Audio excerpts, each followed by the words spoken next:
वन्दे देवमुमापतिं सुरगुरुं वन्दे जगत्कारणं वन्दे पन्नगभूषणं मृगपतिं वन्दे पशूनां पतिं वन्दे सूर्यशशाङ्कवह्निनयनं वन्दे मुकुन्दप्रियं वन्दे भक्तजनाश्रयं च वरदं वन्दे शिवं शङ्करम्। आत्मा त्वं गिरिजामतिः सहचरा प्राणाः शरीरं गृहम् पूजा ते विषयोपभोगरचना निद्रा समाधिस्थितिः संसारः पदयो प्रदक्षिणविधि स्तोत्राणि सर्वा गिरो यद् यद् कर्म करोमि तद्दखिलं शंभो तवाराधनम्। ओम नमः शिवाय। श्री शिव महापुराण को विद्येश्वर संहिता को पहिलो अध्यायमा अब प्रभु सबैभन्दा पहिले अब मुनिहरूले प्रश्न गर्नुहुन्छ यसै विषयमा। अब सबैभन्दा पहिले वेदव्यासले यहाँ के गर्नु भएको छ, मङ्गलाचरण गर्नु भएको छ। यो मङ्गलाचरण भनेको के हो त भने कुनै पनि काम विघ्न बाधा नआइकन समाप्त होस् अथवा भनौं कुनै पनि कार्यलाई आरम्भ गर्दा कुनै पनि प्रकारको बाधा नआओस् भन्नका निम्ति मङ्गलाचरण गरिन्छ। अथवा भनौं आचरण मङ्गल नभएसम्म कार्य सम्पन्न हुँदैन। त्यसैले यहाँ पनि के गर्नुभयो भने मङ्गलाचरण गर्नुभयो। आद्यन्त मङ्गलमजात समान भाव मार्यं तमीशमजरा मरमात्मदेवम् पञ्चाननं प्रबल पञ्च विनोदशीलम् सम्भावै मनसि शङ्करमम्बिकेशम्। जुन चाहिँ देवता आद्यन्त आदि र अन्त्य र मध्यमा पनि मङ्गलमय स्वभावमा विराजमान हुनुहुन्छ, जसको तुलना कहीँ कसैसँग पनि गर्न सकिँदैन अथवा जसको शिव संकल्पमय भावद्वारा अनुपम हुन्छ। त्यो उदात्त भाव अनुपम छ, जसले आत्माको सच्चिदानन्दमय स्वरूपलाई प्रकाशित गर्नुहुन्छ, जो ईशान सद्योजात तत्पुरुष वामदेव र अघोर नामक 5 मुख ब्रह्मद्वारा अलङ्कृत हुनुहुन्छ, अथवा जसले सजिलै रूप रस गन्ध स्पर्श शब्द जस्ता इन्द्रियार्थलाई निराकरण गर्नुहुन्छ, अथवा जसले सृष्टि स्थिति संहार अनुग्रह एवं तिरोधान रूप 5 प्रबल कर्म सम्पादन गर्नुहुन्छ, अथवा जसले ब्रह्महत्या सुरापान चौर्य गुरुतल्प गमन अथवा उक्त 4 कर्म गर्नेलाई संसर्ग जस्तालाई पनि ती 5 महापातकलाई पनि निवारण गर्नुहुन्छ, त्यस्ता आर्य अर्थात सर्वोत्तम अजर अमर अम्बिकापति भगवान शङ्करलाई मैले चाहिँ मनले चिन्तन गर्दछु। सम्भावै मनसि शङ्करमम्बिकेशम्। यस्ता शिवजीलाई म के गर्दछु, बारम्बार प्रणाम गर्दछु। वेदव्यासले भन्नुहुन्छ धर्मक्षेत्रे महाक्षेत्रे गङ्गाकालिन्दी सङ्गमे प्रयागे परमे पुण्डे ब्रह्मलोकस्य वर्त्मनि। धर्मक्षेत्र अत्यन्त पुण्य भूमि भारतवर्षका सबै तीर्थ र धामहरूमा अत्यन्त सर्वोत्तम तीर्थ परम पावन धाम भएको तीर्थराज नामबाट विश्वविख्यात गङ्गा र यमुनाको पावन सङ्गम भूमि र ब्रह्मलोक यात्राको परम पुण्यास्पद प्रथम मार्ग प्रयागराजमा आत्मतत्वका ज्ञाता सत्यको पालन रूप व्रतलाई नै सर्वोत्तम उपाय मान्ने अत्यन्त तेजस्वी ओजस्वी अत्यन्त भाग्यशाली मुनिहरूले महायज्ञको आयोजना गरेका थिए। त्यो परम पुण्यमय तीर्थराज प्रयागमा ऋषिहरूद्वारा महायज्ञको आयोजना हुन लागेको समाचार सुनेर व्यासका शिष्य उत्तम पुराण वक्ता र महामुनि सुतजी मुनिहरूको दर्शन गर्नका निम्ति त्यहाँ आउनुभयो। यसरी लोमहर्षण सुतजीलाई त्यहाँ आउनुभएको देखेर सबैजना खुसी भएर मुनिहरूले प्रसन्न चित्तद्वारा विधि विधान पूर्वक सुतजी महाराजको विशेष प्रकारले पूजन गरे।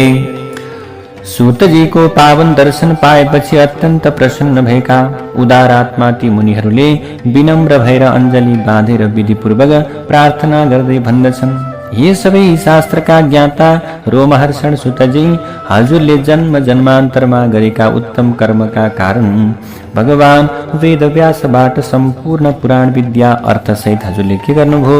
अध्ययन गर्नुभयो। त्यसकारण अत्यन्त उत्तम रत्नहरूको खजाना भएका कारणले गर्दा रत्नाकर नामबाट समुद्र प्रसिद्ध भए चाहिँ हजुर पनि आश्चर्य पैदा गर्ने उत्तम कथाहरूका पात्र हुनुहुन्छ। त्रिलोकीमा अतीतकालका वस्तु, वर्तमानका वस्तु र भविष्यका वस्तु जुन जुन वस्तु छन् ती सबै हजुरको नजरबाट लुकेका छैनन् हे भगवान। आज हामीहरूको ठुलो सौभाग्यका कारणले हजुर यहाँ आउनु भएको छ यज्ञ दर्शन गर्नका निम्ति। यही यज्ञ दर्शनका न्युले आउनुभएका हजुरलाई हामीले पनि दर्शन गर्न पायौं। हजुरले हाम्रो कल्याण गर्नुहोस्। हाम्रो कुनै न कुनै कल्याण नगरी हजुरको अर्थहीन निर्गमन हुन सक्दैन भन्ने विश्वास छ। अर्थात् हाम्रो कुनै कृपा नगरेसम्म, हामीलाई कुनै ज्ञान प्रदान नगरेसम्म हजुर यत्तिकै जानु हुँदैन भन्ने चाहिँ हाम्रो भाव छ। यसरी भन्नुहुन्छ ऋषिहरूले। हामीहरूले पहिले नै शास्त्रका रहस्यमय तत्व अनि शुभ र अशुभ तत्वबारे विभिन्न ज्ञानीज्ञहरूमा सुनेका छौं, तर पनि ती पटक पटक गरिएका तत्व श्रवणबाट हामी अगाएका छैनौं। हाम्रो मनमा बारम्बार शास्त्रका रहस्यहरूको श्रवण गर्ने इच्छा भइरहेको छ। त्यसैले हे सुतजी महाराज, अहिले चाहिँ हामीहरूले सुन्नै पर्ने एउटा मात्र रहस्यपूर्ण विषय छ। यदि हजुरको हामीमाथि अनुग्रह रहन्छ भने हुन्छ भने त्यो रहस्य पनि हामीलाई बताउनुहोस्। हे सुतजी, यो डरलाग्दो कलियुगले संसारलाई ग्रस्त बनाइसकेपछि मानिसहरू पुण्यले हीन हुनेछन्। ती सबैले दुराचार गर्न रुचाउनेछन्, सत्य सम्भाषण एवं सत्य व्यवहारबाट विमुख हुनेछन्। तिनीहरू अरूको निन्दा गर्ने काममा रमाउँछन्। तिनीहरू अरूको सम्पत्ति भोग गर्न अत्यन्त लालायित हुन्छन्। अन्यका परिवारमा आसक्त हुन्छन् अनि हिंसामा तत्पर हुन्छन् कलिका मानिस। अब कलिका मानिसहरूले शरीरलाई आत्मा मान्ने चारबाग दर्शनमा आस्था राख्छन्। नास्तिक हुन्छन्, मूर्ख हुन्छन्, भोगको वासनाले ग्रस्त हुन्छन्। ईश्वर देवता, गाई र ब्राह्मण आदिमा श्रद्धा नगर्ने नास्तिक हुनेछन्। तिनले पशु समान आचरण गर्नेछन्। तिनीहरूले जन्म दिने माता र पितासँग विद्वेष गर्छन् र दास बनेर, कामदेवका दास बनेर अब के गर्नेछन् भने यत्तिकै संसारमा रमाइरहन्छन्। कलिका ब्राह्मणहरू लोभरूपी ग्रहले डचिएका कारण विवेकहीन हुनेछन्। तिनीहरूले अरूका लागि वेद मन्त्रको पाठ गरेर त्यसैबाट जीवन चलाउनेछन्। धन सम्पत्ति कमाउने उद्देश्यले विद्याको अभ्यास गर्नेछन्। ब्राह्मणको के हुनेछ? स्वभाव विपरीत अहंकारले ग्रस्त हुनेछन् ब्राह्मणहरू। अब यसैले ब्राह्मणहरूले पनि अब ब्रह्म कर्मलाई त्याग गर्नेछन्। ब्रह्म कर्म विहीन हुँदै जाँदा तिनीहरूको स्वभाव कठोर हुनेछ। धनका लागि, पैसाका लागि मन गढेका कारण तिनीहरूको भित्री भाव कालो र मैलो हुनेछ। क्षत्रियहरू त्यस्तै हुनेछन्, वैश्यहरू त्यस्तै हुनेछन्, अथवा आफ्नो प्रकारको जो वर्ण व्यवस्था हो त्यसमा विचलन आउनेछ, अथवा मान्छेले गर्नुपर्ने कामहरू गर्ने छैनन्। त्यसैले यी कलिकालका मनुष्यहरू अत्यन्त पापी हुनेछन्, धर्मात्मी हुने छैनन्। त्यसैगरी अब कलिकालमा धेरैजसो व्यक्तिहरू चरित्र भ्रष्ट हुनेछन्। कलिकालमा व्यक्तिहरूले आफ्ना माता र पिताको सेवा गर्ने छैनन्। कलिकालमा धेरैजसो छोराहरू माता र पितामा भक्ति श्रद्धा नगर्ने, दुष्ट भावनाले भरिएका, सद्विद्याको अध्ययन नरुचाइकन कुविद्याको अध्ययन गर्न रुचाउने, कुविद्याको अध्ययन र कुसङ्गतका कारण मनपरी खानपान गर्नाले जवानीमा नै रोगले ग्रस्त भएर दुर्बल शरीरले युक्त हुनेछन् कलियुगका मानिसहरू। अब यसरी हे सुतजी, बाटो बिराएका उक्त चारै वर्णका मानिस, चरित्रहीन एवं भ्रष्ट बुद्धि भएका व्यक्ति, अविद्याग्रस्त र धर्मभ्रष्ट सन्तानहरूको यो लोक र परलोकमा चाहिँ उत्तम प्रकारको गति कसरी प्राप्त हुन सक्दछ? यो प्रश्नले सधैँजसो हामीलाई अत्यन्त चिन्तित तुल्याइरहेको छ। संसारमा निश्चय नै अरूको उपकार भन्दा ठुलो कुनै धर्म छँदै छैन। परोपकार सदृशो नास्ति धर्मो परः खलु। यो संसारमा अरूको उपकार, अरूको सेवा भन्दा ठुलो अरू कुनै धर्म हुनै सक्दैन। सानै उपायले कसरी छिटै पापनाश भएर आत्मा उज्जवल हुन सक्दछ मेरो भगवान, यो ज्वाजल्यमान प्रश्न हो। हे सुतजी महाराज, हजुरले शास्त्रका सबै सिद्धान्तहरूको अनुशीलन र प्रयोग पनि गर्नु भएको छ। कृपया सबैको उद्धार गर्ने प्रकारको त्यो अमोघ उपाय हामीलाई बताइदिनुहोस्। यसरी भनिसकेपछि व्यासजीले भन्नुहुन्छ, आत्मसाक्षात्कारमा तत्पर तीर्थराज प्रयागमा भेला भएका मुनिजनहरूका उक्त प्रकारका वचनलाई प्रश्नलाई सुनेपछि सुतजीले अत्यन्त मनद्वारा लोकशंकर भगवान शंकरको शिवजीको ध्यान गरेर मुनिहरूलाई सम्बोधन गर्दै भन्न थाल्नुभयो। यसरी शिव महापुराणको विद्येश्वर संहिताको प्रथम अध्यायलाई विश्राम गर्दै अब हामी दोस्रो अध्यायमा प्रवेश गर्दछौं। अब सुतजी महाराजले भन्नुहुन्छ, साधु पृष्ठम साधवो वस्त्रैलोक हितकारकम गुरुं स्मृत्वा भवेत् स्नेहाद् बक्षे तच्छृणुतादराद। सुतजीले भन्नुहुन्छ, हे सज्जन स्वभाव भएका मुनिजनहरू, हजुरहरूले स्वर्ग मर्त्य र पाताल लोकको कल्याण गर्ने अत्यन्त उत्तम प्रकारको प्रश्न गर्नुभयो। हजुरहरूमा अत्यन्त प्रगाढ स्नेहका कारण मेरा गुरुचरणको ध्यान गरेर मैले हजुरहरूलाई उत्तर दिनेछु। एकाग्र चित्त भएर हजुरहरूले आदरपूर्वक सत्कारपूर्वक प्रेमपूर्वक श्रवण गर्नुहोस्। वेदान्त शास्त्रको सारको पनि अन्तिम सर्वस्व मानिएको शिव पुराणको अध्ययन र त्यही अनुसारको आचरण गर्नाले सबै किसिमका पाप राशिहरू नाश हुन्छन्। वेदान्त सार सर्वस्वम पुराणं शैवमोत्तमं सर्वाघौघोद्धारकरं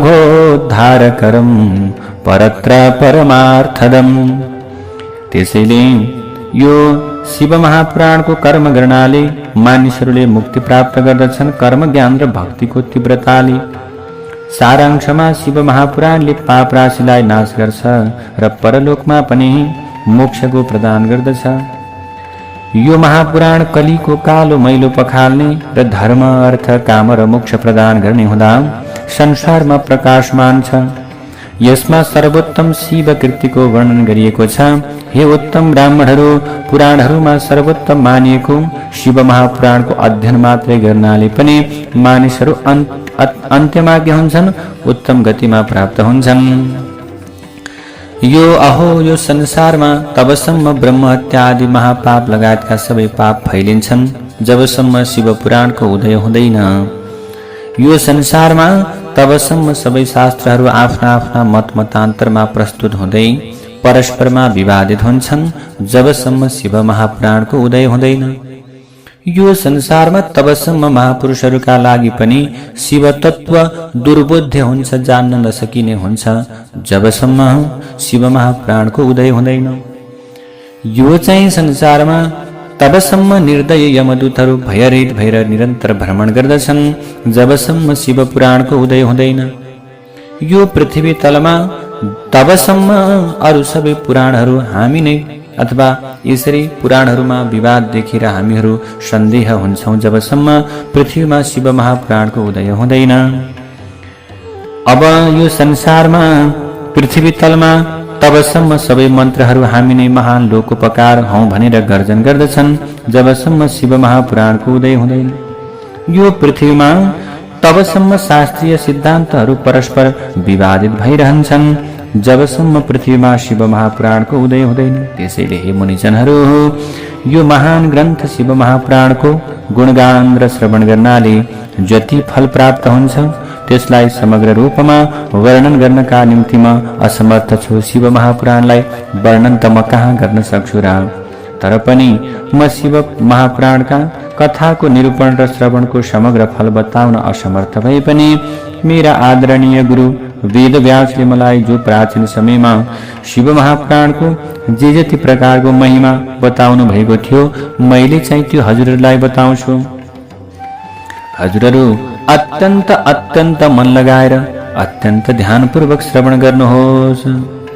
एतद् शिव पुराणं हि श्लोकं श्लोकार्धमेव च यः पठेद् भक्ति संयुक्तः स पापान् मुच्यते क्षणात्। जसले चाहिँ यो शिव महापुराणको एक श्लोक अथवा आधा श्लोक पनि भक्तिपूर्वक पाठ गर्दछ भने त्यो मानिस शिव भक्ति र शिव महापुराणको शक्तिका कारण तत्कालै पापबाट मुक्ति हुन्छ। जो चाहिँ मानिसले हरेक दिन आलस्यलाई त्यागेर भक्तिपूर्वक यथाशक्ति शिव महापुराणको पाठ गर्दछ भने त्यो मानिसले मुक्ति प्राप्त गर्दछ। जुन चाहिँ मानिसले आफैले शिव महापुराणको पुस्तक उतारेर भगवान शिवका भक्तलाई प्रदान गर्दछ त्यसको पुण्यको फल सुन्नुहोस्। सम्पूर्ण शास्त्रहरूको अध्ययन र सम्पूर्ण वेदहरूको व्याख्या गर्नाले पनि जुन फल पाइँदैन त्यो फल त शिव महापुराणको पाण्डुलिपि तयार गर्नाले अथवा त्यो दान गर्नाले मात्रै प्राप्त गर्न सकिन्छ। जुन चाहिँ मानिसले चतुर्दशी तिथिका दिनमा उपवास गरेर शिव भक्तहरूको सभामा गएर शिव महापुराणको व्याख्या गर्दछन् भने त्यो व्याख्यातालाई उत्तम शिवभक्त जान्नु पर्दछ। यो शिव महापुराणको पाठ गर्दा प्रत्येक अक्षरमा गायत्री पुरस्चरण गरेको फल प्रदान गर्ने सामर्थ्य रहेको छ। त्यो पुण्यका कारणले साधकले यस लोकमा सबै किसिमका भोग भोगेर अन्त्यमा मोक्ष पदलाई प्राप्त गर्दछन्। चतुर्दशी तिथिका दिनमा उपवास गरेर रातभर जागराम रहेर जसले शिव महापुराणको पाठ पारायण गर्दछन् अथवा अरूका मुखबाट श्रवण गर्दछन् भने त्यस्ता प्रकारका भक्तहरू अब के हुनेछन् भने वास्तवमा व्यास समानका ज्ञानी ब्राह्मणहरूलाई तुलादान प्रदान गर्दा जुन पुण्य प्राप्त हुन्छ त्यो पुण्य प्राप्त हुन्छ। जसले हरेक दिन अहोरात्र शिव महापुराणको गायन गर्दछन् ती पुण्यवान पुरुषको आज्ञा पालन गर्न इन्द्र आदि प्रमुख देवताहरू प्रत्यक्ष गरिरहेका हुन्छन्। जसले चाहिँ अत्यन्त सावधान भएर शिव महापुराण अन्तर्गतको श्री रुद्र संहिताको पाठ गर्दछ भने त्यो पाठक समस्त प्रकारका पापहरूबाट छुटेर शिवलोकलाई प्राप्त गर्दछ। अब शिव महापुराणको धेरै महत्व छ। जसले चाहिँ वटवृक्ष अथवा बेलको वृक्षको परिक्रमा गर्दै रुद्र संहिताको शिव महापुराणको पाठ गर्दछ भने पापबाट मुक्ति हुन्छ। यो शिव महापुराणमा जुन कैलाश संहिता रहेको छ त्यसको महिमा रुद्र संहिताको भन्दा पनि धेरै छ। कैलाश संहितालाई ब्रह्मरूप र ओमकारको अर्थ प्रकाशक भनेर मानिएको छ। त्यसैले मुनिजनहरू कैलाश संहिताको सम्पूर्ण महिमा भगवान शङ्करले मात्र जान्नुहुन्छ। भगवान वेदव्यासले त्यसको आधा महिमा जान्नुहुन्छ। मैले पनि आधाको पनि आधा मात्रै जानेको छु। सुतजी महाराज भन्नुहुन्छ मैले तर पनि कैलाश संहिताको सम्पूर्ण महिमा जानेको छैन र बताउन पनि सक्दिन, तर पनि केही जानेको महिमा चाहिँ म बताउँछु। जसलाई जानेर मानिसले तत्कालै चित्त शुद्धि प्राप्त गर्दछन्। हे ब्राह्मण जनहरू, मैले संसारमा सबैतिर घुम्दै खोज्दा पनि त्यस्तो पाप देखेको छैन जुन चाहिँ पाप शिव महापुराण अन्तर्गतको रुद्र संहिताको पाठ र श्रवण गर्नाले न नासियोस् त्यस्तो पाप मैले देखेकै छैन। भगवान शिवले उपनिषद रूपी समुद्र मन्थन गरेर प्रकट गर्नु भएर आफ्ना छोरा कुमारजीलाई अमर तुल्याउन सुम्पनु भएको रुद्र संहिता रूपी अमृतको पान गरेपछि साधकहरू मृत्युञ्जय अथवा अमर बन्दछन्। अब जसले शिवालय र बेलको वनमा बसेर रुद्र संहिताको पारायण गर्दछन् तिनीहरूले यस्तो प्रकारको फल प्राप्त गर्छन् जुन चाहिँ फलको महिमालाई वाणीद्वारा बताउन समर्थ छैन। अब उस्तै श्राद्धमा पनि श्राद्धको समयमा जसले रुद्र संहिताको पाठ गर्दै ब्राह्मणहरूलाई भोजन गराउँछन् त्यो श्राद्धकर्ताका जति पनि पितृहरू छन् ती सबै भगवान शिवको परम पदमा प्राप्त हुन्छन्। जुन चाहिँ शिव भक्तले चतुर्दशी तिथिका दिनमा निराहार बसेर बेलको फेदमा बसेर रुद्र संहिताको पाठ गर्दछन् त्यो शिव भक्त साक्षात शिवरूप बन्दछ। देवताले पनि उसको पूजा गर्दछन्। अब प्रभु शिव महापुराण अन्तर्गतका बाँकी अरू संहिताहरू पनि पाठलाई श्रवण गर्दा सम्पूर्ण कामनाका फल प्रदान हुन्छन्। तीमध्ये रुद्र संहिता र कैलाश संहिता भगवान शिवको लीला र विशिष्ट ज्ञानले भरिएको विशिष्ट संहिता हुन् भनेर जान्नुपर्छ। यो चाहिँ शिव महापुराण वेद तुल्य मानिएको छ। सर्वप्रथम भगवान शिवले ब्रह्माजीको सम्मति अनुसार यो महापुराणको रचना गर्नुभएको हो।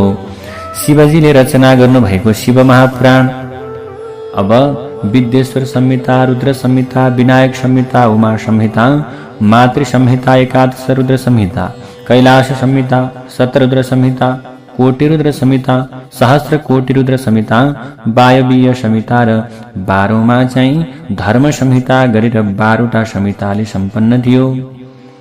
ती सबै 12 संहिता अत्यन्त पुण्यदायक मानिएका थिए। तर हे मुनिहरू, म चाहिँ अहिले हजुरका सामु ती सबै संहिताहरूमा रहेको श्लोक र संख्या बताउँछु।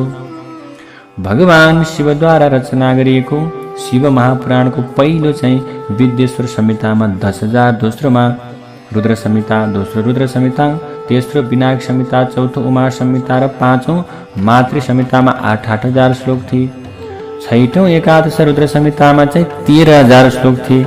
सातौं कैलाश संहितामा 6,000, आठौंमा 3,000, नवौंमा 9,000, दशौंमा 12,012 श्लोक थिए।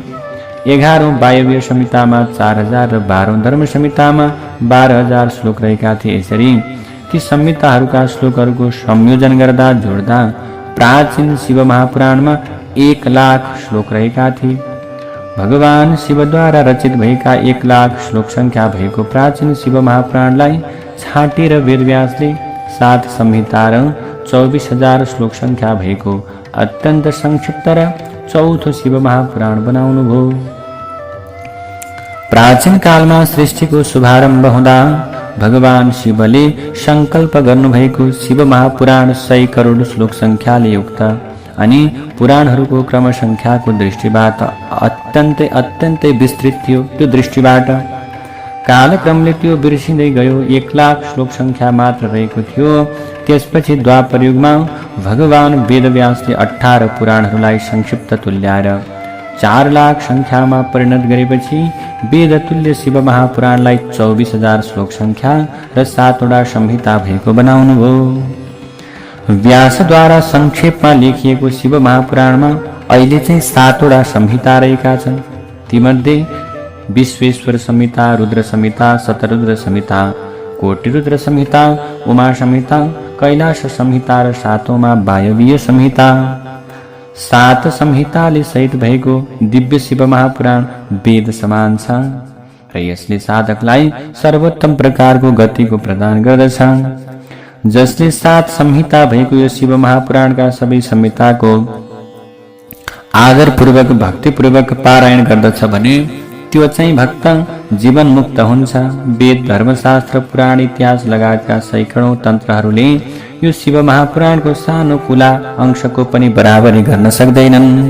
अब प्रभु, यो निर्मल शिव महापुराणको सर्वप्रथम कीर्तन भगवान शिवले गर्नुभएको हो। त्यसपछि शिवभक्त शिरोमणि वेदव्यासले संक्षिप्त गरेर संग्रह गर्नुभयो। अब यसले सम्पूर्ण प्राणी समूहको उपकार गर्दछ। यो शिव महापुराणको श्रवणले सबै सज्जनका आदि भौतिक, आदि दैविक, आध्यात्मिक तापहरू शमन गर्दछ। अन्त्यमा कल्याणको प्राप्ति हुन्छ। यो शिव महापुराणमा कपट रहित निष्काम धर्मको वर्णन गरिएको छ। अब यहाँ ज्ञेय प्रधान पुरुष वेदान्त विज्ञानमय भगवान शिव हुनुहुन्छ। यसको ज्ञेय वस्तु मात्सर्य नभएका विद्वानद्वारा ग्रहण गरिने शिव तत्व हो। यो चाहिँ शिव महापुराण धर्म, अर्थ र काम पुरुषार्थको प्रतिपादक छ। अब यो चाहिँ शैवम पुराण तिलकम खलु सत पुराणम वेदान्त वेद विलसद परवस्तु गीतम यो वै पठेच्च शृणुयाद परमादरेण शम्भो प्रिय सहि लभेद परमां गतिं वै। यो शिव महापुराण सम्पूर्ण पुराणहरूको तिलक हो, अर्थात् पुराण चूडामणि हो। यसमा वेद र वेदान्तमा वर्णित भएको परम तत्त्वको निरूपण गरिएको छ। वेदान्त वेद विलसद परवस्तु गीतम, परम तत्त्वको, परम शिव तत्त्वको यसमा निरूपण गरिएको छ।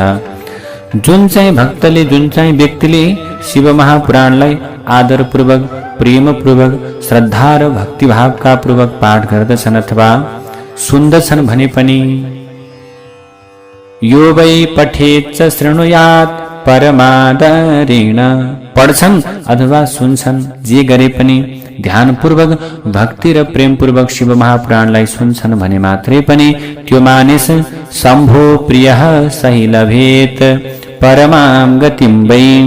त्यस्तो चाहिँ मानिस भगवान शंकरको प्यारो भएर अत्यन्त परम गतिमा, अत्यन्त उत्तम गतिमा, अत्यन्त दिव्य गतिमा प्राप्त हुन्छ।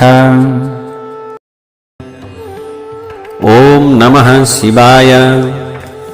यसरी श्रीमद् शिव महापुराणको विद्येश्वर संहिताको अब तेस्रो अध्यायमा व्यासजीले बताउँदै जानुभयो। व्यासले भन्नुहुन्छ, इत्याकर्ण्य वचः सौतं प्रोचुस्ते परमर्षयः वेदांत सार सर्वस्वं पुराणं श्रावयाद्भुतम्।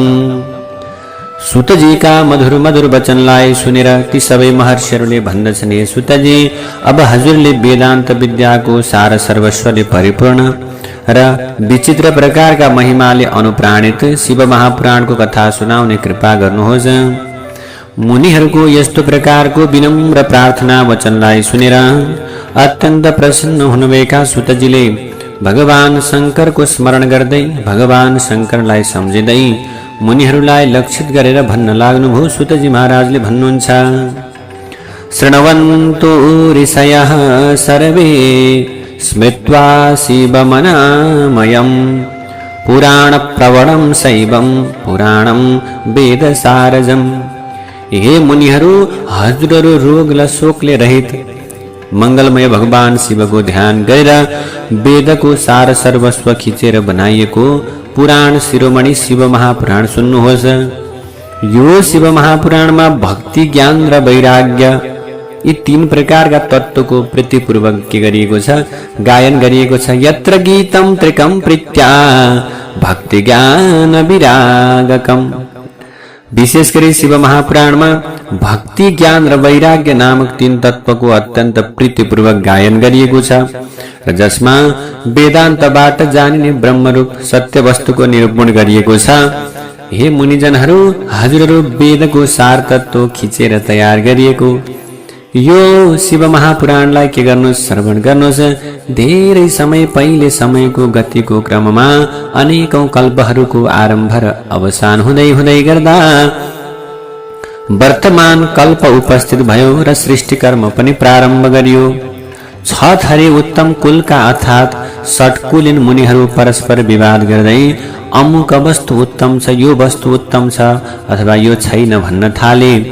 उनीहरूको विवादले उग्र रूप लिइसकेपछि ती सबै विवाद शान्त गर्नका निम्ति सृष्टिकर्ता अविनाशी ब्रह्माजीका समीपमा गए। उनीहरूले ब्रह्माजीका अगाडि गएर हात जोडेर अत्यन्त विनम्रताले भन्दै निवेदन गर्दछन्, हे प्रभु, हजुर सम्पूर्ण जगतलाई धारण गर्ने, पोषण गर्ने समस्त कारणका पनि मूल कारण हुनुहुन्छ। अहिले चाहिँ हामी सबै तत्त्वहरू भन्दा पर रहेका परात्पर पुरुषको परिचय प्राप्त गर्न चाहन्छौँ। कृपा गरेर हामीलाई बताउनुहोस्, जो चाहिँ परमात्मा के हुनुहुन्छ, सबै तत्त्व भन्दा पर रहेका परात्पर पुरुष हुनुहुन्छ, उहाँ को हुनुहुन्छ त्यो बताइदिनुहोस्। भनिसके पछाडि कृपा गर्नुहोस् प्रभु भनेपछि अब ब्रह्माजीले भन्नुभयो, जहाँबाट मन सहित वाणी उहाँलाई जान्न नसकेर फर्किन्छ, जसबाट ब्रह्मा, विष्णु, रुद्र एवं इन्द्र आदि युक्त यो सम्पूर्ण जगत सबै भूत र इन्द्रियहरूका साथमा प्रकट भएको छ।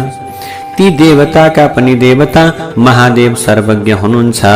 उहाँ सम्पूर्ण जगतका अधीश्वर हुनुहुन्छ, सबैभन्दा उत्कृष्ट पनि हुनुहुन्छ। उहाँलाई भक्तिबाट मात्र साक्षात्कार गर्न सकिन्छ, अरु कुनै दोस्रो उपायबाट साक्षात्कार गर्न सकिँदैन। त्यसैले भगवान शिवजीमा सबैभन्दा ठुलो भनेको भक्ति नै हो। भक्त्या परमया तस्या नित्यं दर्शनकाङ्क्षिणः। सबैभन्दा उपयुक्त कुरा भनेको के हो त भने रुद्र, हरिहर र अरु सबै देवता परम भक्तिपूर्वक नित्य उहाँकै दर्शनका लागि लालायित हुनुहुन्छ। धेरै त के भनौँ र प्रभु, भगवान शिवमा भक्ति हुँदा मानिस संसारको बन्धनबाट मुक्त हुन्छ। देवताको अनुकम्पाले देवतामा भक्ति लाग्दछ र भक्ति लागेपछि देवताकै कृपा प्रसाद त्यो रीतिबाट प्राप्त हुन्छ। जुन रीतिबाट अंकुरबाट बीज उत्पन्न हुन्छ र बीजबाट अंकुर उत्पन्न हुन्छ। एउटा सानो बिउबाट बिरुवा बन्दछ, त्यो बिरुवा रुख बन्दछ, फेरि त्यसबाट फल लागेपछि पुनः बिउ बन्दछ। त्यस्तै त्यसैले हजुरहरूले भगवान महादेवको कृपालाई प्राप्त गर्न पृथ्वी तलमा गएर हजारौं वर्षसम्म चल्ने एउटा विशाल महायज्ञ गर्नुहोस्। त्यो दीर्घकालीन यज्ञमा नै यज्ञपति भगवान शिवको कृपा प्रसादबाट वेद विद्याको सार सर्वस्व परम साध्य ज्ञान र परम साधन ज्ञान हुनेछ। सबैभन्दा पहिले यज्ञको आयोजना गर्नु पर्यो। भनिसकेपछि अब मुनिजनहरूले निवेदन गर्नुहुन्छ, अथ किं परमं साध्यं किं वा तद् साधनं परं साधकः कीदृशस्तत्र तदिदं ब्रूहि तत्वता। हे ब्रह्माजी, त्यो परम साध्य तत्व के हो अथवा त्यो परम साध्यको परम साधन के हो प्रभु? साधकले कस्तो गर्नुपर्दछ, साधक कस्तो हुनुपर्छ, ती सबै प्रकारका यथार्थ ज्ञान हामीलाई बताइदिनुस् भनिसके पछाडि अब ब्रह्माजीले भन्नुभयो, साध्यं शिव पद प्राप्ति साधनं तस्य सेवनम्। ब्रह्माले भन्नुहुन्छ, मुनिजनहरू, शिवपदको प्राप्ति नै परम साध्य भूत विषय हो। भगवान शिवको आराधना नै शिवपद प्राप्तिको परम साधन हो। भगवान शिवको कृपाबाट प्राप्त हुने नित्य कर्म, नैमित्तिक कर्मको फलमा निष्प्रिय रहने साधक नै सबैभन्दा उत्तम प्रकारको साधक हो। अब यसरी वेदले बताएको अथवा वेद विहित कर्म गरेर त्यसबाट प्राप्त हुने उत्तम प्रकारको फललाई भगवान शिवका चरणारविन्दमा गरिने अर्पण नै परमेश्वर प्राप्तिको मूल हेतु बन्दछ। त्यसपछि क्रमशः सालोक्य आदि मुक्तिका क्रमले परमेश पद प्राप्त गर्न सकिन्छ। भक्तिमा समर्पित अनेक भक्तहरूको भक्ति अनुसार ती सबै भक्तहरूले उत्तम प्रकारको गतिलाई प्राप्त गर्दछन्। भक्तिका साधन अनेक थरीका छन्, जुन साधनहरूको प्रतिपादन साक्षात महेश्वर भगवानले गर्नुभएको छ। अहिले चाहिँ म त्यो संक्षेपमा बताउँछु भन्नुहुन्छ। ब्रह्माजीले कानद्वारा परमेश्वर महादेवको गुणगान गर्नुपर्दछ। कानद्वारा के गर्नुपर्छ? भगवानको गुणगानलाई श्रवण गर्नुपर्दछ। कीर्तन एवं नामलाई श्रवण गर्नुपर्दछ कानले। वाणीद्वारा चाहिँ भगवान महादेवकै कीर्तन गर्नुपर्छ अनि मनद्वारा श्री महादेवको मनन गर्नुपर्दछ। अनि यस्तै गरेर मनलाई चाहिँ अनि मननलाई महासाध्य प्राप्तिको महासाधन मानिन्छ। एकमात्र महादेव श्रवण गर्न योग्य हुनुहुन्छ, एकमात्र महादेव कीर्तन गर्न योग्य हुनुहुन्छ र एकमात्र महादेव मनन योग्य हुनुहुन्छ। मनसा मननम तस्या महासाधनमुच्यते। यो मनको तबसम्म गरिमा छ अथवा यो मनको महत्व छ जबसम्म भगवान शिवको गुणगान गाइन्छ। यसरी श्रवण कीर्तन र मनन यी साधनद्वारा साध्यमा पुग्नका लागि अब हामीले के गर्नुपर्दछ भने सम्पूर्ण लक्ष्य सिद्धिका लागि श्रवण कीर्तन मनन आदि कुरामा हामीले जोड गर्नुपर्दछ। उक्त साधनद्वारा नै साध्य महेश्वरको समीपमा प्राप्त हुन सकिन्छ। यद्यपि संसारमा मानिसहरू कुनै पनि साध्यलाई आँखाले प्रत्यक्षीकरण गरेपछि मात्र त्यसलाई प्राप्त गर्न प्रवृत्त हुन्छन्, तर पनि परमात्मा चर्मचक्षुद्वारा यो आँखाबाट प्रत्यक्ष देखिनुहुन्न, अर्थात् परोक्ष हुनुहुन्छ। त्यसैले उहाँको महिमा नाम कीर्तन आदि विषयलाई कानले सुनेर परम साध्य शिवको प्राप्तिका लागि प्रयत्नशील हुनुपर्छ। त्यसैले भगवत प्राप्तिको पहिलो साधन श्रवण नै हो, पहिला सुन्नै पर्छ। श्रवण रूप साधनाद्वारा गुरुमुखबाट परमात्माको श्रवण गरेर बुद्धिमान विद्वान मानिसले अरू साधन कीर्तन र मननको सिद्धि गर्नु पर्दछ। परमात्माको श्रवणदेखि मननसम्मका साधनको सिद्धि भइसकेपछि साधकले शिवपद प्राप्त गर्दछ, शिवयोग प्राप्त गर्दछ। त्यसपछि त्यसले क्रमशः सालोक्य आदि मुक्ति पनि प्राप्त गर्दछन् साधकले। यसरी साधना गरेर अब शिवयोग प्राप्त गरेर सालोक्य आदि मुक्तिको अधिकारी बन्न पुगेको साधकका सर्वाङ्गमा व्याप्त व्याधि र व्याधिपछि प्राप्त हुने सबै किसिमको आनन्द दुवै भगवान महेश्वरमा विलीन हुन्छन्। श्रवण कीर्तन मनन आदिका अभ्यास गर्दा काय क्लेश हुन्छ, तर पछि भने आदि अन्तमा मङ्गलै मङ्गल हुन्छ। यसरी शिव महापुराणको विद्येश्वर संहिताको तेस्रो अध्यायलाई प्रणाम गर्दै अब हामी चौथो अध्यायमा प्रवेश गर्दछौँ। चौथो अध्यायमा अब षट्कोलिन मुनिहरूले प्रश्न गर्नुहुन्छ ब्रह्माजीका समक्षमा। ब्रह्माजीलाई भन्नुहुन्छ, भगवन् मननम कीदृशं ब्रह्मन् श्रवणम चापि कीदृशम। हे भगवन्, हे ब्रह्माजी, हे पिताजी, परम तत्वको मनन कस्तो हुन्छ अनि श्रवण कस्तो स्वरूपको हुन्छ, कीर्तन चाहिँ कसरी गर्न सकिन्छ, कीर्तनम वा कथम तस्य, कीर्तन चाहिँ कसरी गर्न सकिन्छ, यो विषयमा क्रमैले बताउनुहोस् भन्दा अब ब्रह्माजीले भन्नुहुन्छ। ब्रह्माजीले उत्तर दिँदै भन्नुहुन्छ, पूजा जपेश गुणरूप विलास नाम्ना युक्ति प्रियेण मनसा परिशोधनम यत्। ब्रह्माले भन्नुहुन्छ, भगवान शंकरको पूजा, उहाँका नामहरूको जप गर्नु, उहाँका गुण रूप लीलाहरूको नामहरूको चित्तद्वारा जुन निरन्तर जप गरिन्छ, चिन्तन गरिन्छ, त्यही प्रक्रियालाई नै नाम मनन अथवा त्यही प्रक्रियाको नाम नै के हो, मनन हो। यस्तो मनन भगवान शंकरको कृपा दृष्टिबाट मात्र प्राप्त गर्न सकिन्छ। यो मननलाई सम्पूर्ण उत्तम साधनहरूमा प्रमुख साधन भनेर मानिएको छ। परब्रह्म स्वरूप भगवान शंकरका प्रताप गुण रूप विलास र नामहरू प्रकट गर्ने संगीत वैदिक मन्त्र अथवा भाषाका शब्दहरूद्वारा गीत गाउनु, गायन गर्नु, भक्तिको मधुरिमाले भरिएका विभिन्न वाक्यहरूको स्पष्ट उच्चारण गरेर भगवानको प्रार्थना गर्नुलाई नै कीर्तन भनेर भनिन्छ। यो कीर्तन साध्य रूप सदाशिवजीको प्राप्तिका लागि मध्यम प्रकारको साधन मानिएको छ। जुनसुकै उपायले अथवा जुनसुकै उपाय गायन वा वाद्य विशेषबाट भगवान शंकरको महिमाका ती बोधक शब्द समूह जब कानमा प्रवेश गर्दछन्, त्यो बेला भगवानको भक्त अत्यन्त के हुन्छन्, रमाउँदछन्। हे विद्वानहरू हो, यो श्रवण नामक साधन संसारमा के छ, अत्यन्त प्रसिद्ध छ।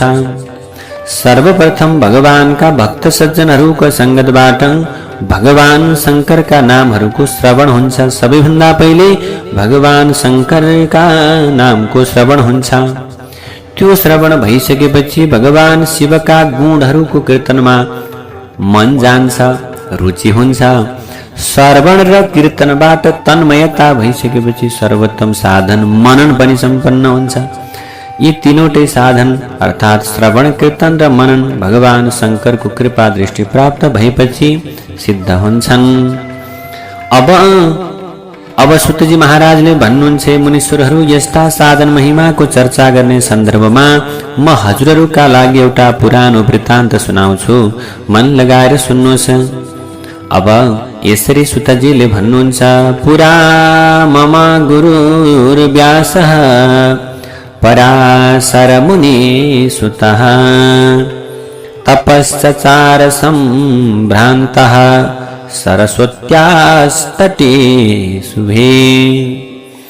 त्यो बेला प्रभु अब बताउनुहुन्छ, पुरानो समयको घटना हो। पराशर मुनिका छोरा मेरा गुरु व्यासदेव मन चञ्चल हुँदा सरस्वती नदीको पावन तीरमा रहेर तपस्या गर्दै हुनुहुन्थ्यो। त्यो बेला आफ्नै इच्छा अनुसार सूर्य झैं चहकिलो विमानमा सवार भएर भ्रमण गर्नुहुने ब्रह्माजी भगवान सनत कुमारले मेरा गुरु वेदव्यासलाई के गर्नुभयो, सरस्वती तटमा तपस्या गरिरहनु भएको त्यो प्रकारको अवस्थामा देख्नुभयो। त्यो अवस्थामा देखिसकेपछि ध्यान गर्दा गर्दै आँखा खुलिसकेपछि भगवान वेदव्यासले आफ्नै अगाडि आफ्नै समक्षमा उभिनु भएका ब्रह्माजीका छोरा सनत कुमारलाई देख्नुभयो। उहाँलाई देखेर वेदव्यास हतारिँदै उठ्नुभयो र आश्चर्यचकित भएर उहाँका पाउमा प्रणाम गरेर अर्घ्यद्वारा स्वागत गर्नुभयो। त्यसपछि उहाँलाई देवताहरूले बस्न योग्य आसन टक्र्याउनुभयो। वेदव्यासको स्वागतबाट प्रसन्न हुनुभएका भगवान सनत कुमारले गम्भीर वाणी प्रकट गर्दै विनम्र हुनुभएका वेदव्यासलाई भन्न लाग्नुभयो। अब सनत कुमारले भन्नुहुन्छ, सत्यम वस्तु मुने दद्याः साक्षात्करणगोचरः सशिवोत सहायोत्र तपस्सरति किं कृते।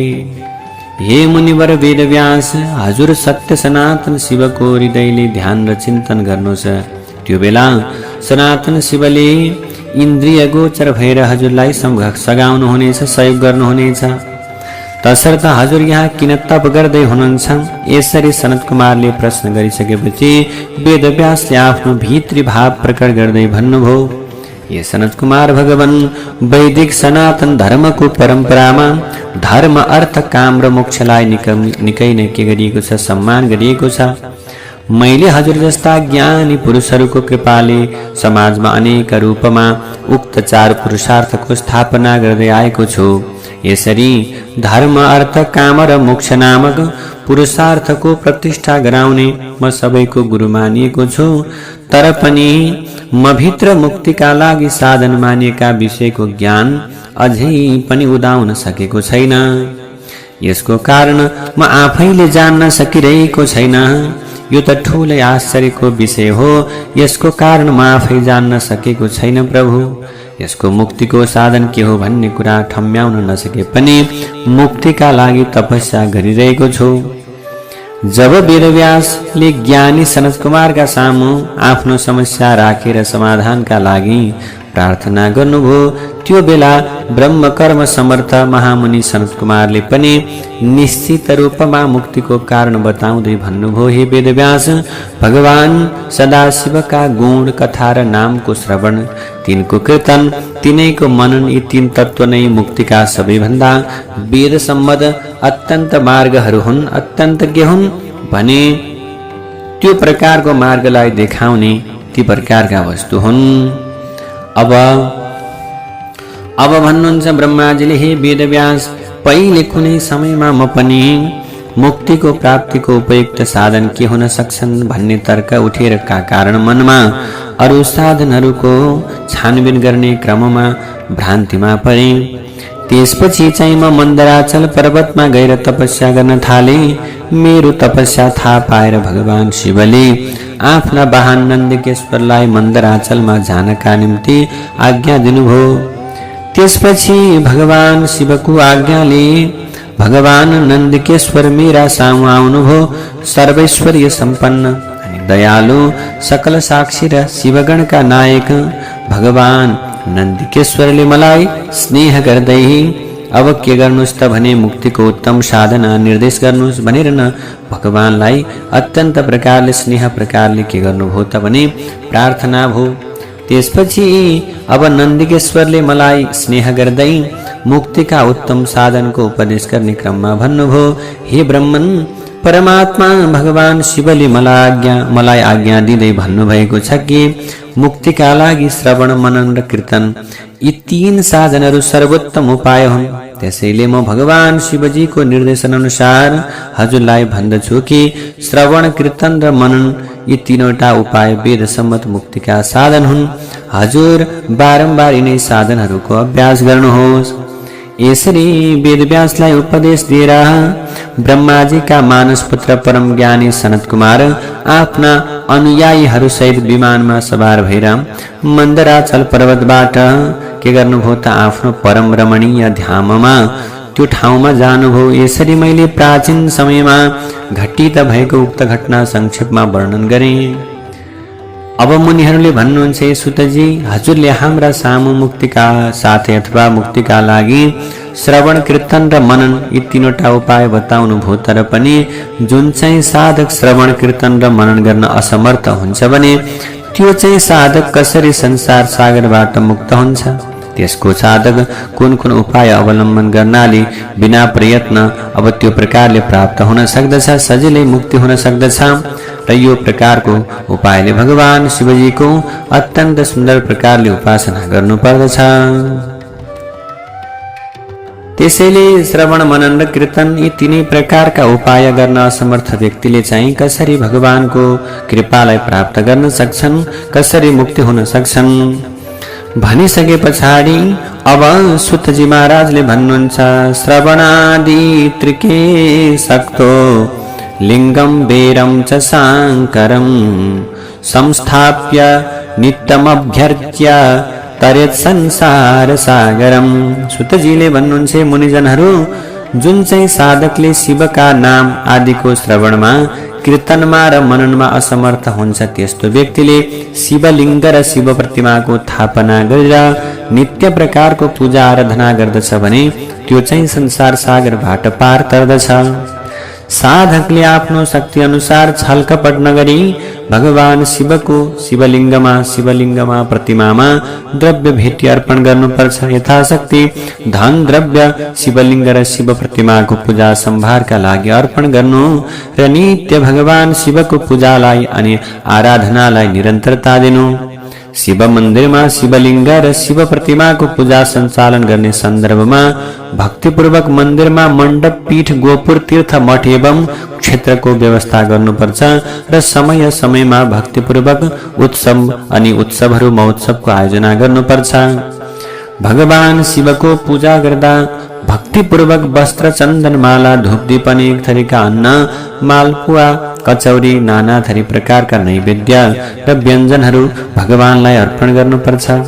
छाता, ध्वजा, चामर, पंखा आदिका साथमा अङ्ग प्रत्यङ्ग सहितका राजोपचार आदि सामग्रीहरू टक्राएर विधिपूर्वक शिवलिङ्ग र शिव प्रतिमाको अर्चन गरेर शिवलिङ्ग र शिव प्रतिमाको परिक्रमा गरेर नमस्कार सहित यथाशक्ति शिव मन्त्रको जप गर्नुपर्दछ। ओम नमः शिवाय, ओम नमः शिवाय भन्दै भगवान शिवजीको यो दिव्य मन्त्रलाई जप्नु। नित्य शिव मन्दिरमा गएर अब भगवानलाई विभिन्न प्रकारका वस्तुद्वारा अर्चना गर्नुपर्छ। यसरी नित्य लिङ्ग र प्रतिमामा भगवान शिवको पूजा गर्दै जाँदा साधकजनले भक्तजनले सिद्धि प्राप्त गर्दछन्। श्रवण, कीर्तन र मनन गर्न असमर्थ हुँदा पनि शिवमा प्रीति राखेर लिङ्ग अथवा प्रतिमाको पूजन गर्नाले मात्रै पनि साधकजनले सिद्धिको प्राप्त गर्न सक्दछन्। पहिलेका सिद्ध तपस्वी महापुरुषहरू शिव प्रतिमा र शिवलिङ्गको पूजा गर्नाले मात्र संसारको बन्धनबाट के भएका थिए, मुक्ति भएका थिए।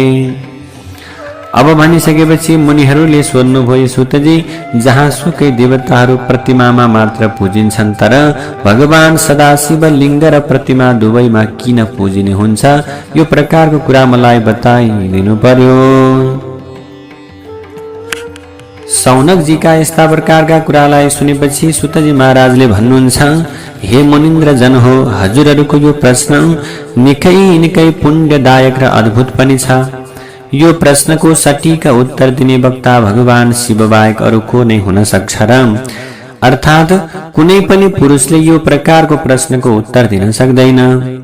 यो प्रश्नको उचित उत्तर प्राप्त गर्नका निम्ति भगवान शिवले जुन कुरा भन्नुभएको छ र त्यसलाई मैले आफ्ना गुरुको मुखबाट जसरी श्रवण गरेको छु त्यसरी नै म हजुरलाई बताउँछु भनेर भन्नुहुन्छ।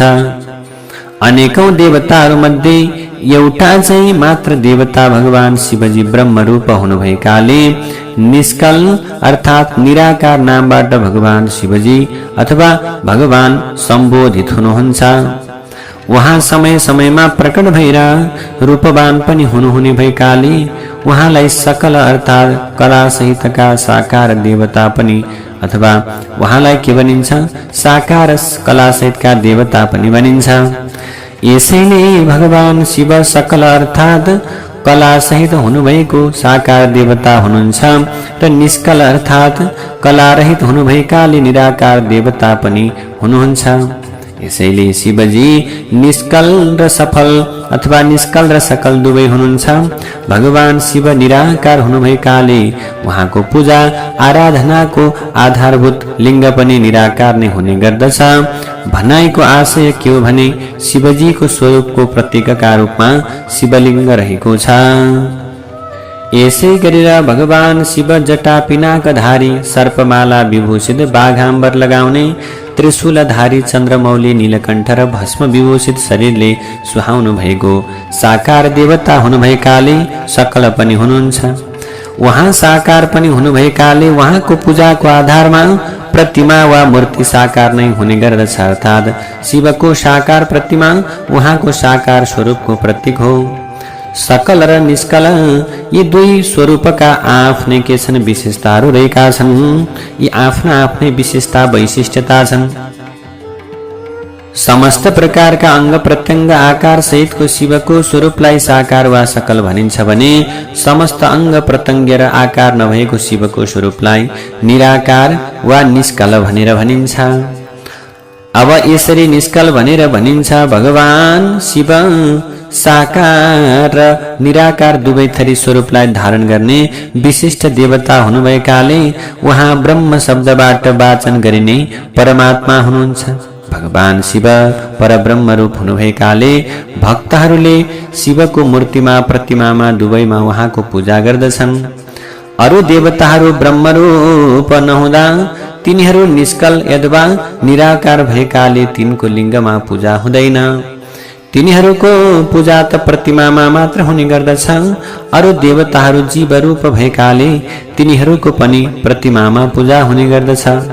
हे ब्रह्माजी, इन्द्र आदि सुरेश्वर अरू देवता अन्न ब्रह्म अनि यस्तै प्रकारले जीवरूप हुनाले अब अब्रह्म अर्थात् जीवरूप हुनाले निष्कल लिङ्गमा पूजित हुँदैन।